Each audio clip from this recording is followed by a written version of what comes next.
Hi everyone and welcome to another episode of Storytime with Lois. Today we're reading Brother Butterfly by Alanna Betambeau and illustrated by Philippa Burnard.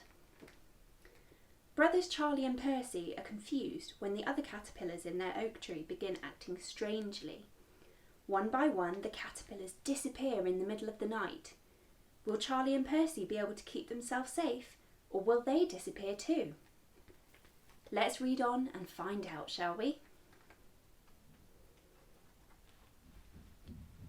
Caterpillars Percy and Charlie were brothers and the best of friends. Wherever one crawled, the other crawled too. Although Percy was the oldest by 2 weeks, they were identical in size. The only way to tell them apart was by a little birthmark near Charlie's left eye. Percy thought it looked like an upside-down apple. The brothers each had 16 wriggly legs attached to bright green hairy bodies. They lived a simple but happy life in a magnificent oak tree in the park. Every inch of the enormous tree was home to a woodland creature or insect, a habitat hotel with a different species on each floor. They lived in harmony and on special occasions came together to celebrate. Some of the hard-to-reach branches were still draped with tinsel from last year's Christmas party. Percy, Charlie and 15 other caterpillars lived on the third highest branch. The ladybirds, who lived on the next branch up, were fantastic foragers. Yummy smells often wafted down to Percy and Charlie. Using berries, they'd sometimes disguise themselves as ladybirds to sneak up to steal a tasty treat, or two. The slow crawl there took them a whole day, but it was nearly always worth it. One day they were returning from a failed attempt to fool the ladybirds when they noticed a circle of worried-looking caterpillars at the end of their branch. As they crept closer, they realised the large round caterpillar in the middle of the huddle was their cousin Rupert, and he was 3 times his normal size. Rupert was surrounded by food. He nearly toppled over when he bent to scratch his toes with a twig. "I'm a mess," mumbled Rupert through a mouthful of berries. His cheeks were rounded but pale, and he looked afraid. "I can't sleep, my feet are itchy, and I can't stop eating. What's happening to me?"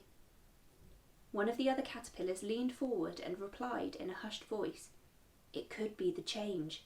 I heard my uncle talking about it once, but before I could ask him any more about it, he vanished." There was a loud gasp from the group, and Charlie grabbed hold of one of Percy's legs. "Ouch!" Percy squealed. Rupert spotted them and quickly silenced his friends. By the time the brothers had wriggled over to talk to him, he'd already rolled out of sight. Something didn't seem right. While Percy and Charlie slept that night beneath a blanket of stars, Rupert disappeared without a trace. "Perhaps he's gone on holiday," suggested Percy the next morning, feeling hopeful. He didn't want his little brother to worry. Charlie was not convinced. His nervous tummy fluttered. They asked Rupert's friends where he'd gone, but they were all too busy eating to answer. Charlie noticed they had pale cheeks and itchy feet too. His tummy ached worse than ever.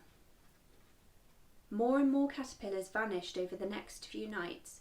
Their bustling oak tree was soon home to just 6 caterpillars. "I'm scared," whimpered Charlie, cuddling against Percy's side. "I don't want to change like the others." He hid his head in his hands and cried.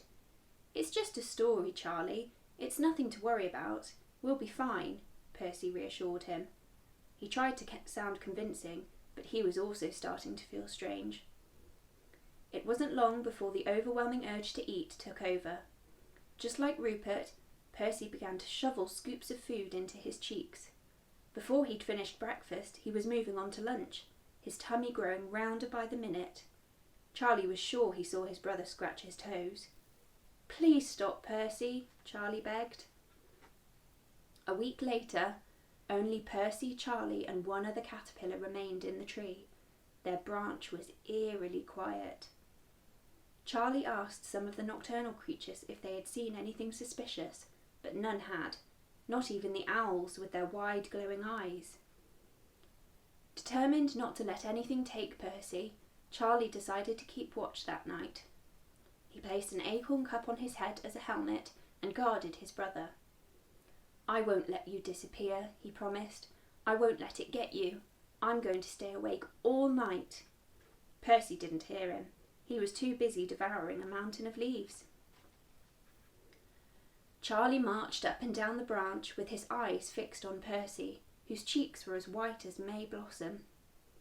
It seemed like the perfect plan until Charlie's feet ached and his eyes felt heavy.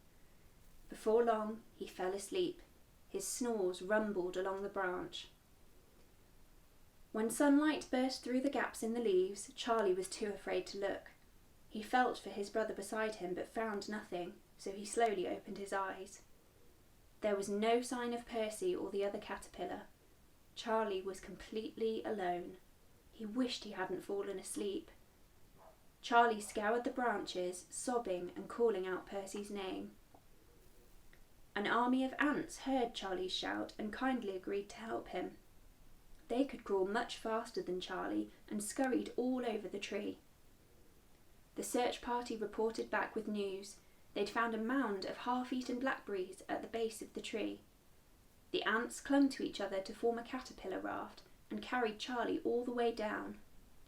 Blobs of blackberry juice decorated the grass and glistened in the sun.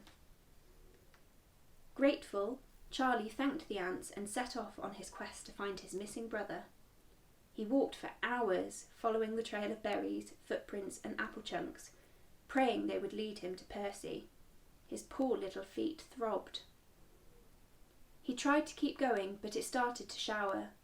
Charlie watched miserably as heavy drips washed away the clues and his chances of finding Percy.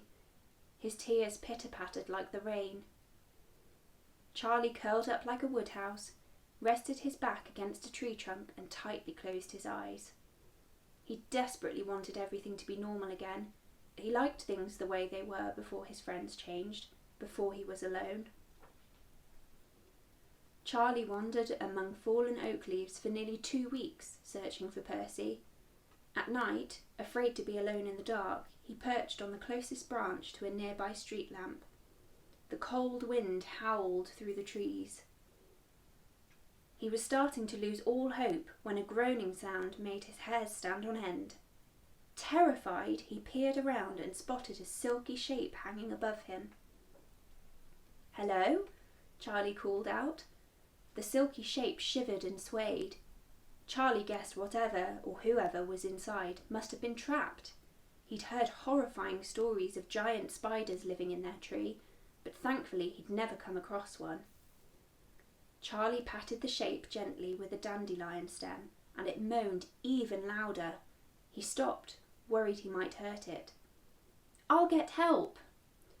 Charlie wriggled as fast as he could in the direction of some ladybirds. When he returned to the scene with 2 friendly ladybirds in tow, there was nothing but the remains of the silky casing lying on the ground. Charlie wailed, assuming the poor trapped creature must have been eaten by a spider. Suddenly, out of the sky came a swooshing sound.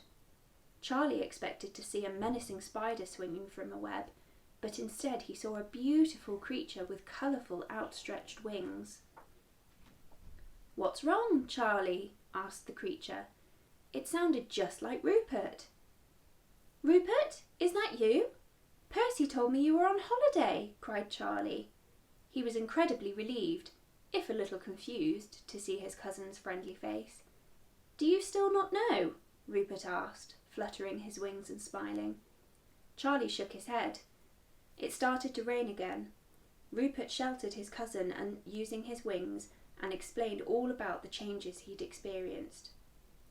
"Did the change hurt?" Charlie asked, admiring Rupert's beautiful colour. "I didn't feel a thing." Charlie asked question after question, his eyes wide with wonder. He was no longer scared and wanted to know all about the change. Soon they were interrupted by a second fluttering sound.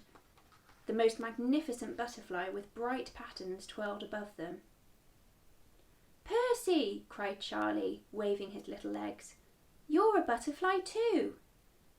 Percy kissed his brother on the head and delicately wrapped his soft wings around him. "I'm sorry I left you," whispered Percy. "It turns out I was ready to change." He launched into the air and performed a loop. Charlie cheered for more. "When will I be ready?" asked Charlie, eager to join them now he knew what was going to happen. "Any day now, Charlie," said Percy, "and I'll be here beside you when you do." Percy was right. 2 days later, after gorging on anything he could find, Charlie instinctively built a silky cocoon around his body.